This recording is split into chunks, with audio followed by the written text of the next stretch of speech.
Boa noite, pessoal. Tudo bem? Todo mundo aí? Joia. Agora, beleza. Vocês estão me ouvindo, né? Boa noite para vocês que estão aqui presentes. Vamos para a nossa aula de Química Farmacêutica de hoje. A aula já está sendo gravada. Vou disponibilizar para vocês aqui os slides.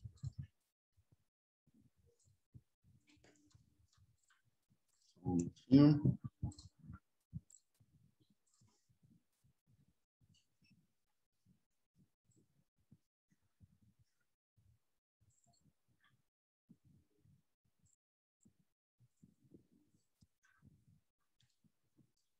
Na aula de hoje, nós vamos dar continuidade aí na Química Farmacêutica. Vamos começar a falar das classes de medicamento, dos grupos, né? E hoje nós começaremos com ANIs, anti-inflamatórios não esteroidais.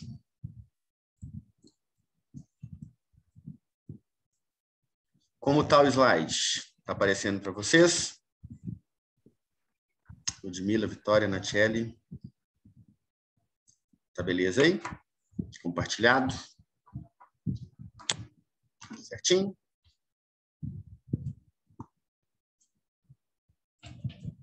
Ótimo, então vamos lá. Bom, vamos falar sobre anti-inflamatórios não esteroidais, analgésicos, né? Também estão aí nessa classe, né? São analgésicos, né? Os anti-inflamatórios não esteroidais, mais comumente utilizados como analgésicos, que propriamente dito como anti-inflamatórios, né? Mas né, agem na via do ácido araquidônico, não agem, né? Não tem correlação com cortisol.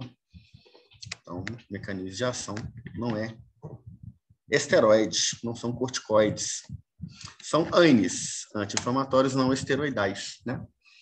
Na aula passada eu comecei a falar com vocês, apresentei, né? Nós já iniciamos essa aula, com a classificação em derivados de paraminofenol, como paracetamol, salicilatos, como ácido acetilsalicílico, heteroaril aromáticos, né? Como diclofenaco, o heteroaril propiônicos, como ibuprofeno, cetoprofeno, naproxeno, furbiprofeno, ácidos antranílicos, como ácido mefenâmico, os oxicans, piroxicam, menoxicam, tenoxicam, pirazolidinadionas, nome difícil de falar, que é o metamizol, a dipirona sódica, né? Sulidas, como a nimesulida, e os coxibes, como celecoxib aí. Okay? Bom, expliquei para vocês a síntese do ácido acetilsalicílico a partir do ácido salicílico, que vem do salgueiro. E nós paramos aqui em mecanismo de metabolismo aqui dos salicilatos, eu apresentei para vocês. E aí eu estava apresentando o perfil grupo farmacofórico, né? Vale a pena eu mostrar para vocês aqui de novo. Ó. Ácidos aril e heteroaril aromáticos, indometacina, sulindaco, etodolaco, diclofenac e tolmetina. Diclofenac é o representante mais comum na clínica, mais utilizado na clínica médica aí, de uma maneira bem ampla, né? Uma utilização bem consistente, bem difundida. E o que eu quero que vocês observem é que existe, apesar das moléculas, né, não estarem apresentadas geometricamente na mesma conformação, vocês vão observar que existe o grupo farmacofórico, que é uma repetição estrutural, que é aquele grupo que não pode ser alterado através de engenharia molecular em laboratório, porque eu perderia a sua atividade, né? Os ácidos aril, heteroaril propiônicos, como ibuprofeno, fenoprofeno, cetoprofeno, naproxeno, né? Observem o grupo farmacofórico, observem esse grupinho aqui, olha. Estão vendo como ele se repete em todas as estruturas? Dá uma olhada, eu tenho um grupo, ó, eu tenho um anaromático, e termino com ácido carboxílico, tá vendo? Propiônico aqui, ó. Então eu tenho esse, tenho esse, olha, é o grupo farmacofórico, estão observando? Ele não se altera. Aqui tem uma alteração, né? O cetorolaco já é um pouco diferente. Mas observem que faz parte da molécula comum, né? Apresentei para vocês até aqui na aula passada, mostrando que eu tenho nos fármacos anti-inflamatórios não heteroidais do tipo ácido aril ou heteroaril alcanoicos, eu tenho centro de acidez que é relacionado lá ao ácido carboxílico do ácido araquidônico. É justamente por isso que tem o efeito, porque ele mimetiza o ácido araquidônico, né? Aí ele inibe a via. E aí eu tenho derivados ésteres e amida, que são profármacos desses medicamentos, desses fármacos. A distância entre o centro de acidez, que é esse aqui, e o anel aromático, ele, aumentando a distância, eu tenho redução da atividade. Então, quanto mais próximo eles estiverem, né, o grupo ácido do anel aromático aqui, ó, quanto mais próximos eles estiverem, maior atividade. Então, se eu afastar, aumentar o tamanho dessa molécula, mexendo aqui, eu vou ter essa alteração com redução de atividade. Sistema aromático aí, relação com duplas em 5 e 8. No ácido araquidônico, vai ter essa relação também com o ácido araquidônico.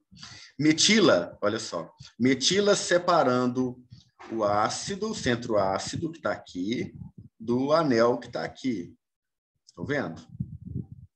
Vai aumentar a atividade anti-inflamatória de profenos. E a segunda área lipofílica não coplanar ao anel aromático aumenta a atividade aqui, devido a essa dupla em 11 do ácido araquidônico. Então, eles vão mimetizar o ácido araquidônico, vão ser parecidos com o ácido araquidônico, acaba assim, dessa maneira, inibindo a via. Né? Comparação do padrão estrutural entre ácidos aril-alcanoicos e heteroaril-alcanoicos. Vamos observar. Ibuprofeno, cetoprofeno, flurbiprofeno, indometacina, diclofenaco, sulindaco e tolmetina. Observem muito em comum, ó, o anel aromático com o grupo ácido, ó, estão vendo? Ó, em todos, ó.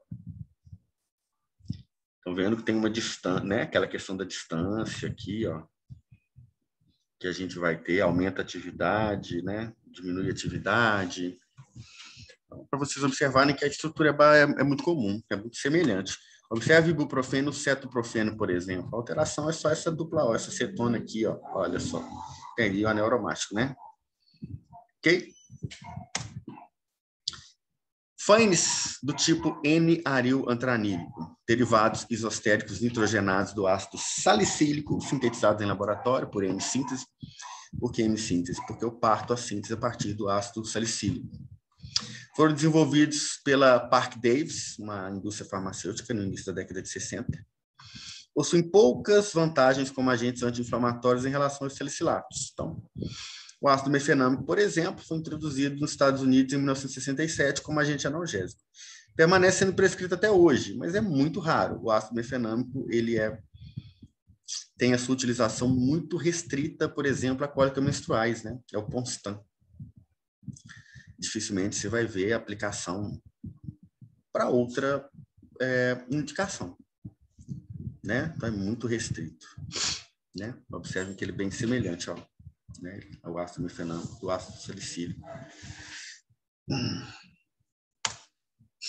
A indometacina, aqui o mecanismo metabólico dela, né? Da indometacina, sofre glicoronidação, desalquilação, hidrólise, glucoronização de novo. Então, podendo levar a metabólitos ativos e inativos. Do diclofenaco, de uma maneira semelhante, mas está marcadinho aqui o que não se perde na molécula, né? Fazendo com que elas não percam a atividade. Os ibuprofenos, ó, os profenos, né? O ibuprofeno como exemplo aqui, já sofre, observe que mantém os grupamentos, mas eu já tenho um efeito isomérico maior, ó. Estão vendo? Observe uma estrutura bastante semelhante. Então, o que eu tenho de distinto entre um e outro, observe aqui, ó, a alteração da hidroxila, do local da hidroxila. E o efeito também isomérico, né? Geometricamente diferente. Isso é importante para ligação em receptores. Quando você olha para a molécula aqui, você não vê isso tridimensionalmente desenhado, porque a molécula está num plano, 2 planos, a gente ia, né, aqui, no caso, quando a gente está vendo ela aqui. E essa molécula é tridimensional. Então, para ela encaixar no receptor, ela tem que ter uma estrutura, chave-fechadura, né? Isso é importante, a isomeria. Os oxicanos, observe o piroxicano e meloxicano, ó, biisosterismo, pequenas alterações também. Acidez, a estabilização de base conjugada por ressonância. Tá vendo? Eletrônica. Metabolismo do paracetamol, agente hepatotóxico. Isso aqui a gente até discutiu, que o paracetamol ele é metabolizado a um agente hepatotóxico, que está aqui. Né? É uma reação aí com a glutationa, e que por isso não é indicado, por exemplo, o paracetamol com bebida alcoólica, devido a essa hepatotoxicidade ser pronunciada e ela aumentar, né? Ela potencializar na presença do álcool. Todos são metabolismo hepático, né? Todos os dois são hepatotóxicos, quanto acetaldeído gerado pelo metabolismo alcoólico, né? Do álcool, quanto esse análogo aqui, né? Esse metabólito do paracetamol. E aqui está o ácido araquidônico. Os anti-inflamatórios não esteroidais, eles inibem a via do ácido araquidônico, inibindo a produção de prostaglandinas, leucotrienos, né? Tromboxano, por isso que são utilizados como ácido acetilsalicílico com efeito trombolítico, né? Então, assim, existem essas utilizações diferenciadas para inflamação e para trombose, justamente porque o ácido araquidônico é responsável, né, pela síntese de prostaglandinas, leucotrienos e tromboxanos. Então, além da questão da inflamação em si, tem a questão da agregação plaquetária, né, que também está intimamente relacionada ao ácido araquidônico, porque o tromboxano é da mesma via. Existe uma gastrotoxicidade relacionada a esses medicamentos devido à bomba de hidrogênio potássio, a TPase. Eles acabam promovendo um aumento de acidez estomacal. Todo mundo sabe disso, né? Que o ácido acetilsalicílico, por exemplo, tem ele na forma entérica, comprimidos revestidos de liberação entérica, justamente para que não haja liberação no estômago e não tenha essa gastrotoxicidade que é muito relacionada ao estômago, né? Ok? Então, aumento da acidez estomacal está relacionado a essas substâncias, ao ácido acetilsalicílico, todo mundo sabe, o diclofenaco, e isso prejudica quem faz uso desses medicamentos. Por exemplo, o ácido acetilsalicílico é tomado de uso constante, né? Utilização continuada, por causa de 100 miligramas, né, pessoal? Não como analgésico, mas, né, para controle aí. Ação, né, COX-1. COX-2, como vocês estão vendo aqui. Eles agem, né, diretamente, ó, na COX-1. A ação que eles têm, né, na serina livre, ó, pelos radicais, né, serina livre dos receptores. E o sítio aqui bloqueado, se eu bloqueio a COX, eu tenho uma inibição irreversível, tá vendo? Eu vou interromper a síntese de prostaglandina, que é o mediador da inflamação. Por isso que eles são anti-inflamatórios. Ok? Se ligam nos radicais, né? Terminais de serina acetilando, como vocês estão vendo aí. A serina acetilada, ela perde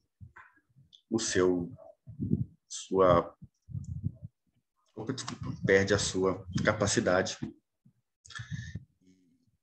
de ação aí na síntese de prostaglandina. A prostaglandina é um mediador da inflamação, eu tenho um efeito anti-inflamatório dessa maneira. Né, ó, aqui eu tenho os sítios, né, de valina, onde no COX-1 e na COX-2 observem que são resíduos de aminoácidos diferentes, ó, onde se liga para inativar COX-1 e COX-2. Claro que eu tenho entre esses medicamentos aqueles mais específicos para inibição de COX-1 e aqueles para inibição de COX-2. Né? Os sítios são diferentes, né? Porque são específicos. Então, eu vou ter valina COX-1, isoleucina, valina e COX-2, e valina, isoleucina e COX-3. COX-1 e COX-2, né? Desculpa aqui. Vamos ver aqui, ó. Os coxíbeos, os inibidores seletivos da COX-2, então eles vão agir nessa aqui, ó, né? Especificamente nos receptores de valina aqui, opa, inibindo. Perdão, pessoal, saiu fora aqui. Então, observem, ó, o Refecoxib, que é o antigo Vioxx, foi até tirado de circulação, né? Causava problemas aí cardíacos. Celecoxib, Heterocoxib, okay? Estrutura molecular semelhante de todos eles. Olha essa estrutura se repetindo, ó. Estão vendo? Desses dois anéis aromáticos muito próximos, olha só. Ok? Beleza por enquanto? Sim. Vou abrir o outro. Só um momentinho que eu vou abrir o outro slide, tá? Vou dar uma pausinha na gravação aqui e vou buscar o outro slide ali pra gente. Só um momento. Bom, tirando os anti-inflamatórios não esteroidais, nós temos os anti-inflamatórios esteroidais, que a gente chama de corticoide, né? Vou compartilhar com vocês aqui. Nós temos agora os corticoides. Ó, voltei no outro. Desculpa, pessoal. Bom, hidrocortisona, fludrocortisona, triancinolona, dexametasona, betametasona, aldosterona, cortisol, prednisolona, prednisona. São os anti-inflamatórios esteroidais, são os que a gente chama de corticoides, glicocorticoides, são muito utilizados, existem muitos deles em diversas apresentações diferentes, colírios, soluções, pomadas oftálmicas, soluções orais, injetáveis, né, uso externo, né, a gente vai falar aí implante, transdérmico, a gente vai ficar falando de todas as formas farmacêuticas existem corticoides. O que eles têm em comum é que eles são produzidos a partir da molécula do colesterol.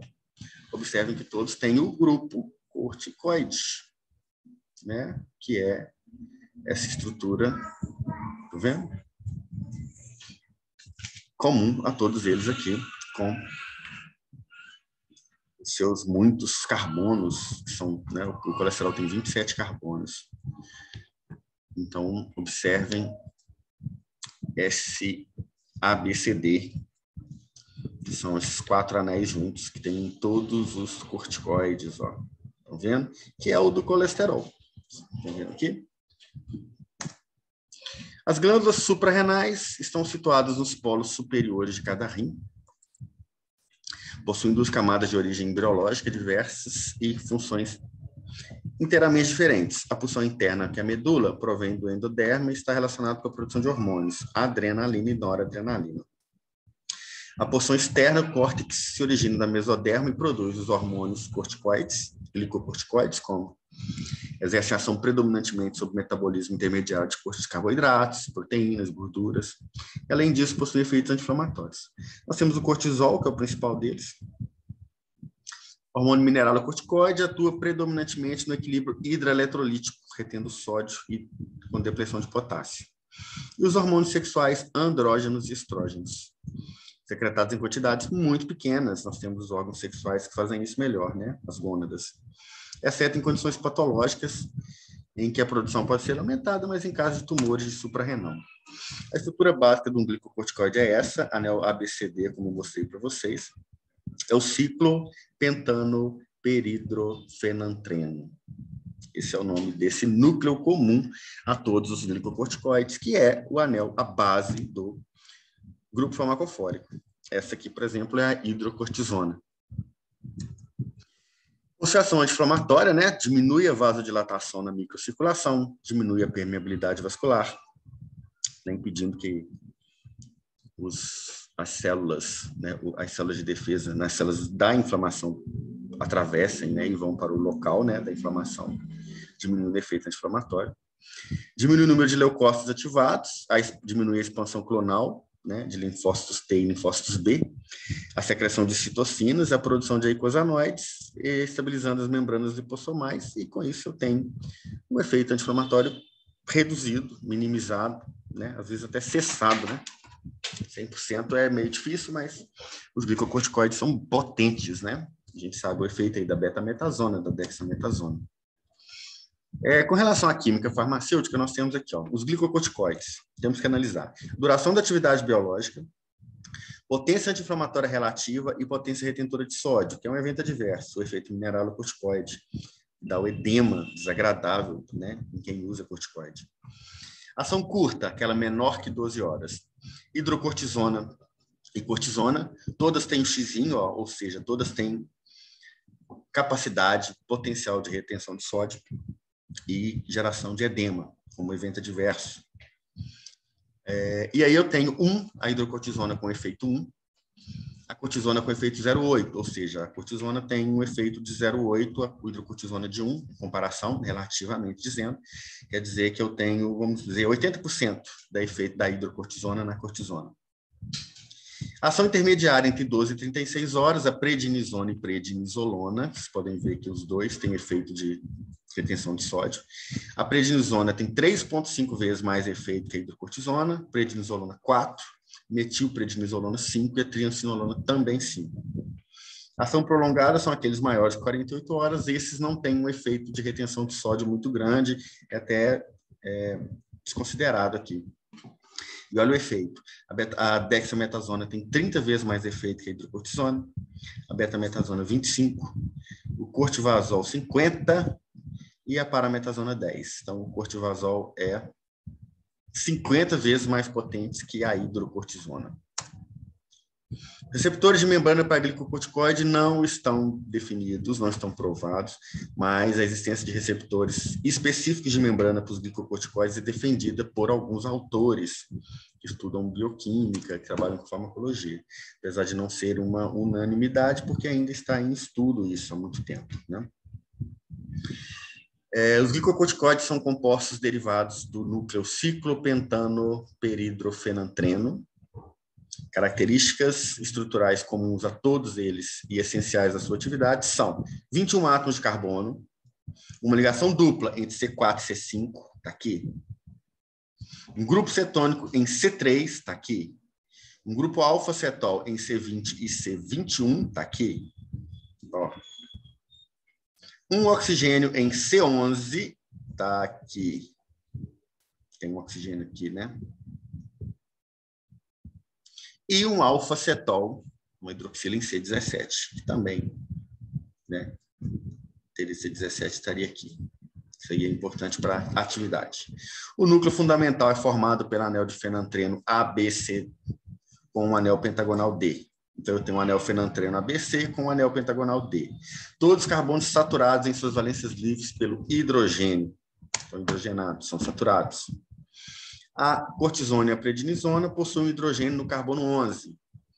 Sofre redução pelas enzimas hepáticas e transforma-se em hidrocortisona e prednisolona. Então, tanto a cortisona quanto a prednisona são profármacos, são administrados de forma inativa, são ativados através de metabolismo hepático, transformam-se nos ativos, nos fármacos ativos, nas drogas ativas, que são hidrocortisona e prednisolona, respectivamente. Então, a cortisona hidroxila, olha só, perde a grupo cetônico, se transformando em hidroxila e assim vai ter atividade. A prednisona e a prednisolona idem, ó. Isso é o que vai sair fora aqui, né? Isso é o que vai transformar os profármacos cortisona e prednisona em hidrocortisona e prednisolona, que são fármacos ativos. As alterações das moléculas da hidrocortisona e da cortisona deram origem aos compostos glicocorticoides atuais, mais potentes como anti-inflamatórios, com menor capacidade de retenção de sódio, ou seja, são mais potentes em efeito e menos potencialmente prejudiciais em termos de efeitos adversos, principalmente a depressão e o edema, né, da retenção de sódio, depressão de potássio e retenção de sódio e água. O acréscimo de uma ligação dupla entre carbono 1 e 2 na hidrocortisona da cortisona, respectivamente, aí, né, gerou aí a prednisolona e a prednisona, com a capacidade anti-inflamatória 4 vezes maior que a hidrocortisona. Então, da cortisona se produziu a prednisona, se sintetizou, e da hidrocortisona a prednisolona. Você encontra cortisona e prednisona como profármacos, mas você encontra a hidrocortisona e a prednisolona também como medicamento, já disponível, né?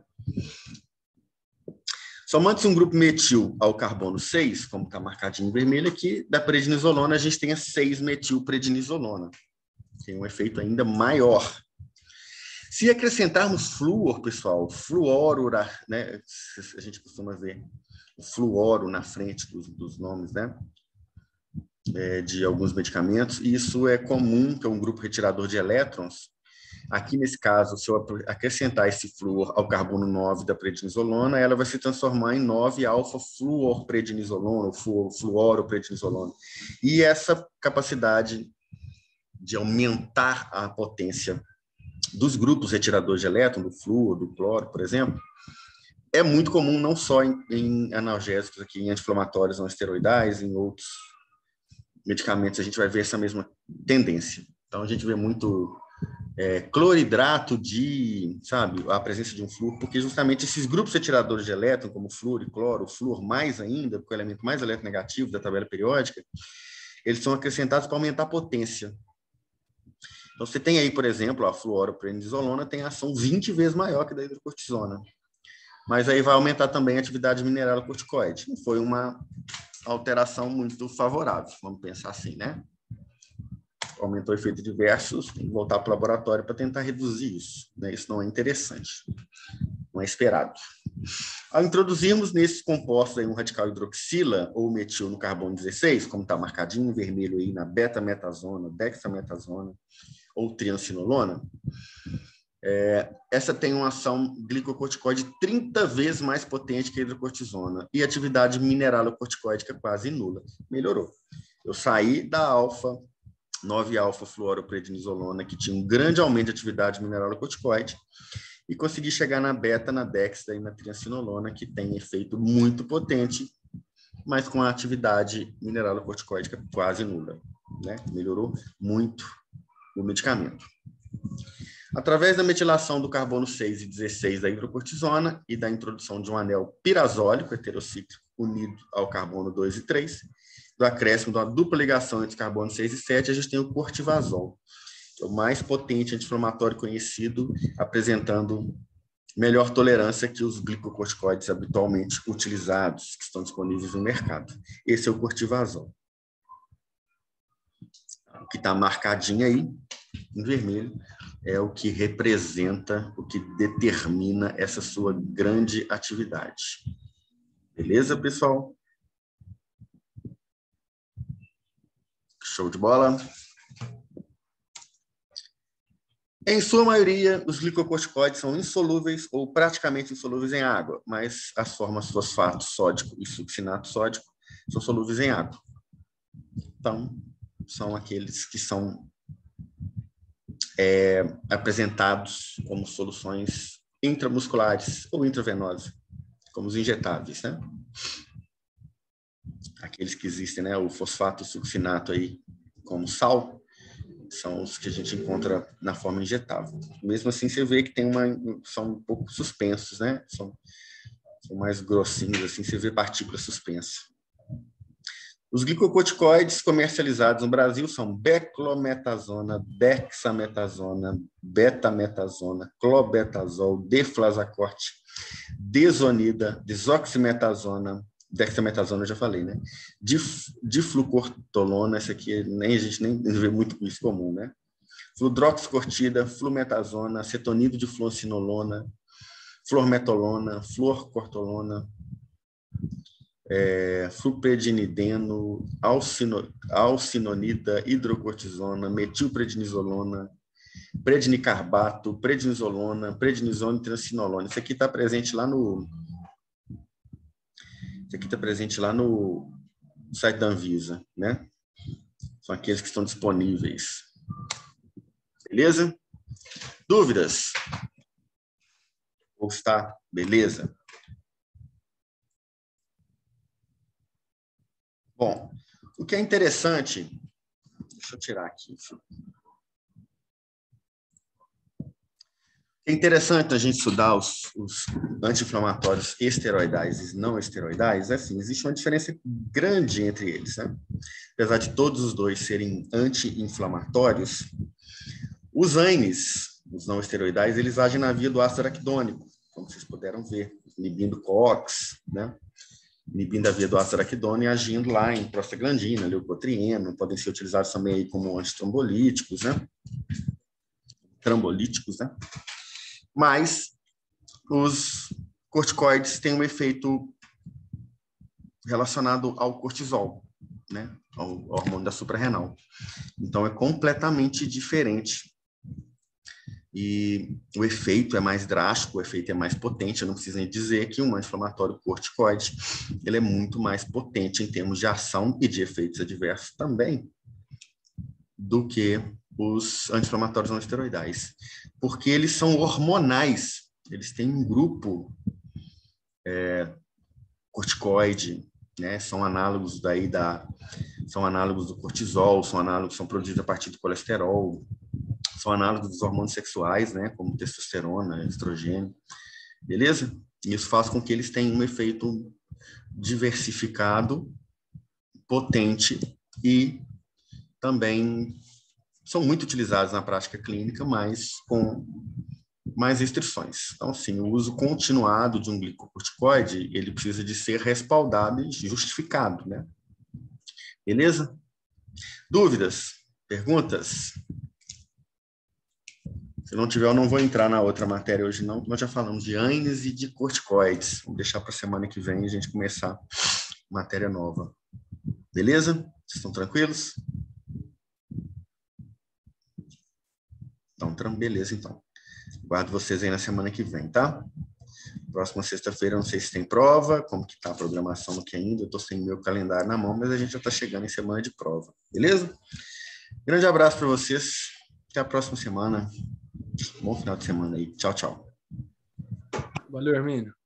Valeu, Adriano. Grande abraço. Valeu, meninas.